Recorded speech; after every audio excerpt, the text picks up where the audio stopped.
Hi guys, तुमचं माझ्या ब्लॉगमध्ये स्वागत आहे। आज मी बनवणार आहे चपात्या। चपात्या बनवण्यासाठी मी कणिक घेतली आहे, 1 गडवा पाणी घेतलं आहे। आपण आता या कणकीला भिजवूया। बघा गाईज, थोडं थोडं पाणी टाकून आपण भिजवून घेऊ छान।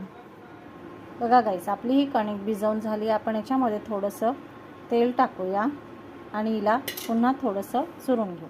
बघा गाईज, सॉफ्ट कणिक भिजवली आहे। बघा गाईस, आता आपण याची पोळी बनवूया।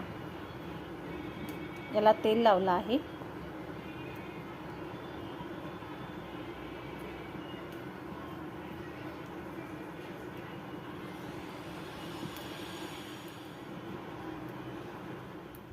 बघा गाईस, गरम झाला आहे तवा। आपण याच्यावर थोडंसं तेल टाकूया आणि आपली ही चपाती, बघा गाईस, ही चपाती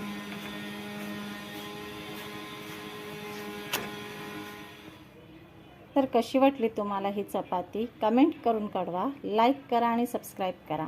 थँक्यू।